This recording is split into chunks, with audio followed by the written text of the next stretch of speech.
Salut à toutes et à tous, c'est Aniki et bienvenue pour cette toute nouvelle vidéo. Aujourd'hui on se retrouve pour une petite tier list des transformations Saiyan dans l'univers de Dragon Ball. Je précise que cette tier list inclut également le Kaioken qui est une technique, le potentiel caché de Gohan qui est au mieux une forme, au moins un élément lié au Ki, et enfin le Megate no Gokui qui est un état. Donc oui, ce ne sont pas des transformations, mais le créateur de la tier list en a décidé autrement, donc whatever. Deuxième chose à préciser avant de commencer, c'est une tier list subjective qui ne tient qu'à moi. Ce sont mes goûts personnels, vous pouvez ne pas être d'accord avec ça, mais que vous êtes d'accord ou non, on en a rien à foutre ici puisque c'est pas trop le sujet. Vous risquez très fortement donc de vous énerver en regardant cette vidéo puisque vous serez pas forcément d'accord avec moi. Alors voici un petit conseil. Je vous invite à vous déchaîner sur le pouce en l'air afin de vous détendre. Je vous invite également à vous abonner si ça n'est pas encore fait. Vous abonner vous permettra de faire face aux horribles situations auxquelles vous allez avoir affaire dans les prochaines minutes. Désormais, vous connaissez les règles. Ceci étant dit, je vous souhaite un bon visionnage générique.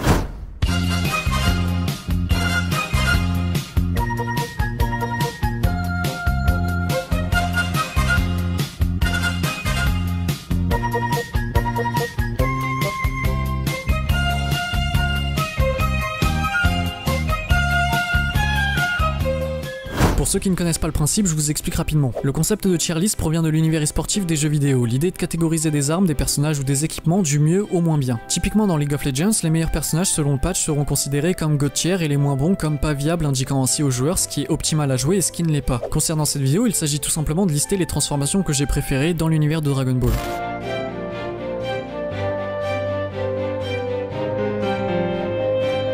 En bas de la liste se trouve la catégorie caca tier qui regroupe des transformations que je trouve moches, inutiles, apportant des incohérences, etc. Bref, tout ce qui est giganaze et qu'on veut voir dans une poubelle et non dans l'univers de Dragon Ball. On commence donc avec le Oozaru doré qui je trouve est une transformation parfaitement inutile et en plus de ça très moche. Un gorille jaune, merci, mais non merci, ça fait juste pas crédible à mes yeux. Surtout que cette transformation empiète sur le mythe du Super Saiyan et du Oozaru originel avec aucune explication en mode alors si t'es transformé en Super Saiyan, que t'as une queue de Saiyan et que tu regardes la lune, alors tu te transformes pas en Oozaru mais en Oozaru doré. En quoi le fait que tu sois en Super Saiyan doit changer quelque chose sur ta transformation en Oozaru? Je veux bien y croire, mais c'est pas expliqué. Du coup, pouf, à la poubelle. Juste à côté, je mets sans aucune hésitation Vegeta Beyond Blue qui derrière un nom plutôt stylé se trouve une transformation plutôt naze, inutile et mal utilisée. D'ailleurs, vu que le nom est plus stylé que la transformation en elle-même, on va la renommer en Shoujo Vegeta comme on a l'habitude de l'appeler moi Inataku. Parce que je suis désolé, mais les grands yeux ronds ultra brillants, ça sort d'un shoujo, pas d'un shonen. Plus sérieusement, cette transformation manque cruellement de cohérence, d'intérêt et d'explication. Oui, c'est le grand prêtre la désigne comme une forme similaire au Megate no Gokui, sauf que ça sort d'absolument de nulle part et qu'au final ça donne juste un énième power-up irréfléchi. La masse musculaire du personnage augmente sans raison et malgré ça sa vitesse augmente au contraire du Super Saiyan Daisan Nankai. C'est une transformation qui est juste là par substitut pour éviter que Goku soit le seul acteur influent à la fin de l'arc du tournoi du pouvoir. À côté du petit Vegeta, je mets personnellement le petit Mirai Trunks avec sa transformation Super Saiyan Ikari qui comme le Beyond Blue est une transformation qui manque de cohérence et d'explication. Cette fois-ci je trouve le design de la transformation ok, je veux dire il y a pire mais en soi elle n'a aucun sens. C'est censé être un Super Saiyan enragé, en colère, sauf que le principe de base du stade de Super Saiyan et même du Super Saiyan 2 c'est la colère. Donc pourquoi cette forme, pourquoi cette puissance démesurée, pourquoi il a une aura bleue, comment il atteint cette forme, bref, c'est exactement pareil que pour le Beyond Blue, pas de cohérence et pas d'explication. C'est mal amené, mal utilisé, c'est juste là pour le power-up parce que les scénaristes savent pas comment faire un scénario sans transformation, donc poubelle. Dernière place pour le caca tier, je cite le Super Saiyan 4. Ça va en faire rager beaucoup mais ça me semble legit.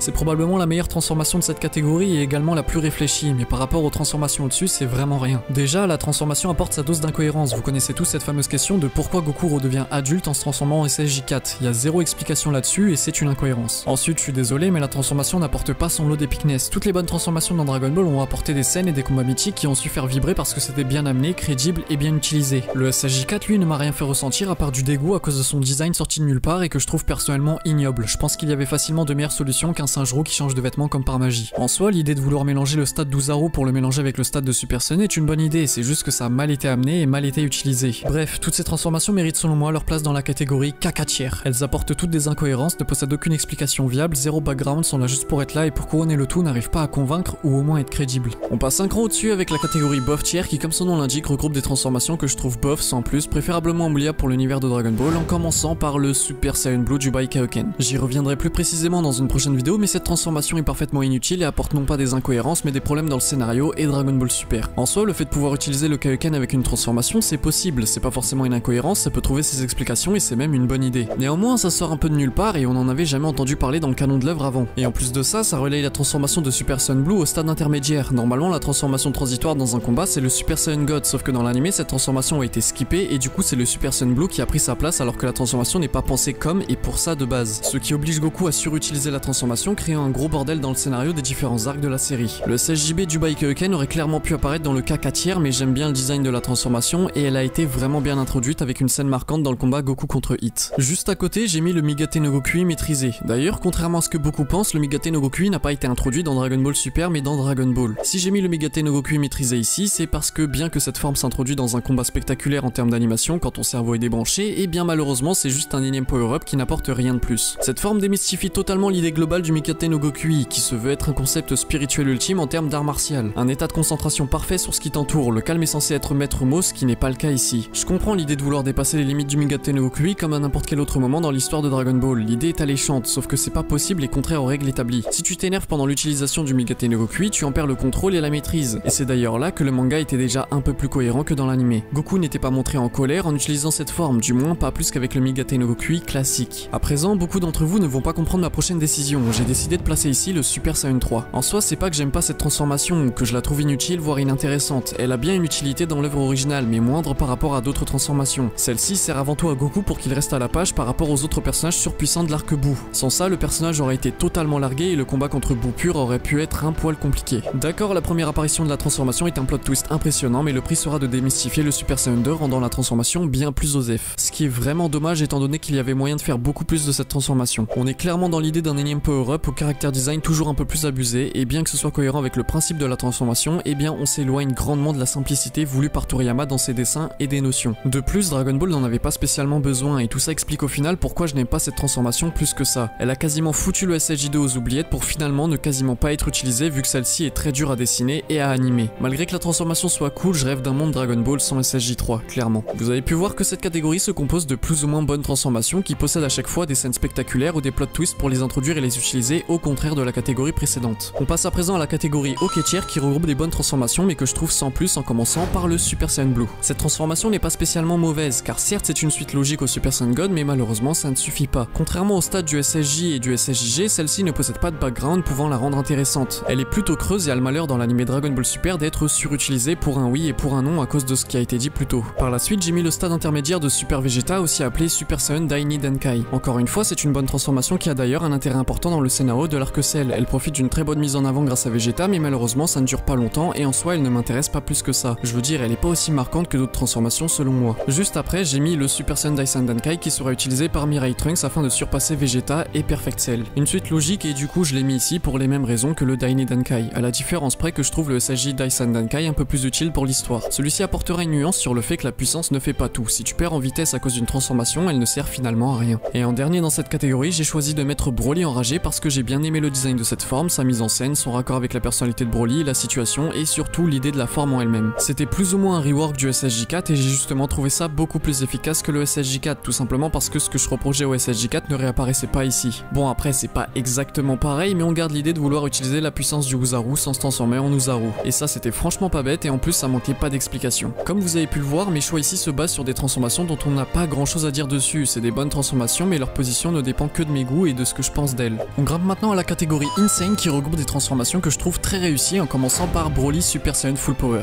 En soi j'aime pas cette transformation plus que ça étant donné qu'elle sent pas mal le réchauffer. Par contre je la trouve très intéressante. Celle-ci est le parfait contraire du Super Saiyan Full Power utilisé par Goku et Gohan durant l'arc Cell. Le principe de base de cette forme est contraire à son titre. L'idée n'est pas de gagner en puissance mais d'avoir un contrôle parfait du stade de Super Saiyan en allant contre son principe de base, la colère. Goku et Gohan partent donc à contre-courant de cette base et le calme et la conscience deviennent maître mot. Et on en revient à Broly. Là où c'est intelligent, c'est que en plus d'aller à contre-courant de l'idée du SSJ Full Power original, cette transformation va également dans le sens des idées liées aux transformations intermédiaires du Super Saiyan avant le Full Power. Plus Vegeta et Mirai Trunks avancent avec le SSJ Daini Denkai et Daisen Denkai, plus leur musculature et leur puissance et leur colère augmentent. Ainsi, le SSJ Full Power de Broly est une suite logique à ces transformations intermédiaires vu qu'il obtient cette transformation en perdant la tête à cause de sa colère. Et c'est d'ailleurs ça qu'on aurait pu attendre de la transformation de Mirai Trunks en SSJ Ikari. J'ai ensuite eu un problème en choisissant de mettre Goku Migate no Gokui ici. Je savais pas si on parlait du Migate no Gokui dans sa globalité ou seulement de la forme qui apparaît dans Dragon Ball Super. Du coup, je vais dans le doute parler du Migate no Gokui dans sa globalité puis parler de la forme qui apparaît dans Dragon Ball Super. Globalement, le Migate no Gokui est une notion très intéressante et également très importante en termes d'art art martial. L'idée est d'avoir la tête complètement vide pour agir non pas via une prise de décision, mais par pur instinct, décuplant ainsi sa vitesse de réaction et de mouvement. Et ça, c'est pas une notion exclusive à Dragon Ball qui sort de nulle part, c'est quelque chose qui existe également plus ou moins dans la vraie vie. Que ce soit dans n'importe quel sport ou art martial, n'importe quel athlète rêverait d'atteindre un niveau de concentration et de lucidité parfait lui permettant de décupler toutes ses capacités physiques et mentales et ainsi d'être à son meilleur niveau. C'est tout simplement le sommet d'un art que tout le monde rêve d'atteindre au moins une fois dans sa vie. Et bref, je pourrais en parler encore pour longtemps car je trouve ça fascinant, mais c'est pas le sujet. L'idée est simpliste mais très efficace, comme à son habitude concernant Akira Toriyama. Maintenant, je suis un peu moins fan malheureusement de la forme en elle-même apparaissant dans Dragon Ball Super. Dans l'anime, elle est surutilisée pour un oui et pour un non, et les conditions pour atteindre ce stade deviennent assez floues et couvertes d'une multitude de prétextes. Par la suite, j'ai choisi de placer ici le Super Saiyan Rosé. Je sais que beaucoup n'aiment pas cette forme, mais personnellement je trouve l'idée et le principe de la transformation excellente. Le principe est de mélanger le ki d'un dieu avec les gènes d'un Saiyan, nous amenant à l'idée de vouloir donner l'avantage ultime des Saiyans à un antagoniste pour qu'il s'en serve contre eux. Et je parle évidemment des différents stades du Super Saiyan. Cette idée de vouloir donner les forces des Saiyans aux antagonistes n'est d'ailleurs pas nouvelle, et c'est répété dernièrement avec Molo dans les derniers chapitres de Dragon Ball Super. Mais bref, je trouve l'idée très bonne et vraiment sympa à observer. Pour la quatrième transformation de cette catégorie, j'ai décidé de placer le stade de Super Saiyan God. Cette transformation a apporté un bon bol d'air frais à son arrivée, et elle part complètement à contre-courant des dernières transformations toujours plus abusées qui la précèdent et revient sur un design plus simpliste à l'image de Toriyama. Globalement, j'aime bien l'idée de vouloir débloquer à Goku et aux autres Saiyans en général l'univers des dieux, parce que de base Goku et les autres sont largement plus puissants que des Kaioshin par exemple, donc leur donner un ki divin leur donne non seulement des nouvelles possibilités et de nouvelles perspectives de développement, mais également un nouvel univers à découvrir. Ajoutez à ça le petit background qui accompagne la transformation et permet d'introduire Dragon Ball Super et vous avez la raison de son placement dans cette catégorie. Dernière transformation pour cette catégorie Insane, j'ai longuement hésité mais décidé de finalement mettre la transformation en Uzaru. Celle-ci est évidemment la base de la mythologie Dragon Ball, c'est la première transformation qui sera utilisée par Goku et d'autres, elle a autant servi le background et l'histoire de l'œuvre que le scénario en lui-même. D'ailleurs j'aime bien l'idée plus ou moins philosophique de se dire que si tu te transformes en Uzaru alors tu perdras la tête parce qu'au final tu n'auras plus rien d'humain une fois en Uzaru. Une contrepartie intéressante je trouve. On passe à la catégorie God Tier qui regroupe les transformations que je préfère et pour lesquelles j'ai le plus d'estime, en commençant par le Kaioken qui je le rappelle est une technique et non une transformation. J'ai pas grand chose à dire dessus si ce n'est qu'à apporter sa dose de moments épiques avec des combats et scènes mémorables. Ajoutez à ça le fait que c'est un Kaio qui apprend la technique à Goku et que la manière dont est entre guillemets activé la technique est mythique.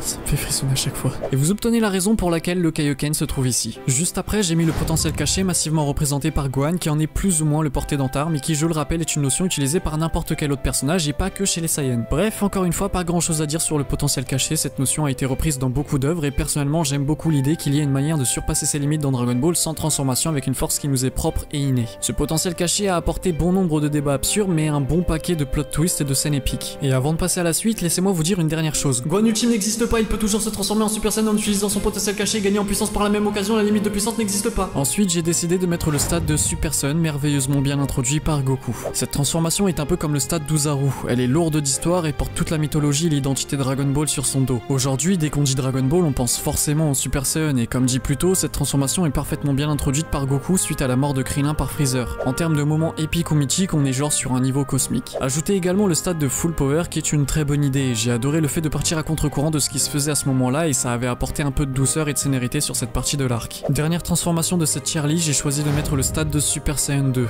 Là où le Super Saiyan est introduit et représenté par Goku, le Super Saiyan 2 sera introduit et représenté par Gohan. L'idée était d'avoir une scène aussi marquante et épique que la première apparition du Super Saiyan et franchement je trouve le pari réussi. Le Super Saiyan 2 est une transformation qui a une place bien chaude au fond de mon cœur avec le stade de Super Saiyan et la seule chose que je regrette est qu'elle ne fut pas suffisamment mise en avant dans l'œuvre originale ou du moins pas de la manière dont je m'y attendais.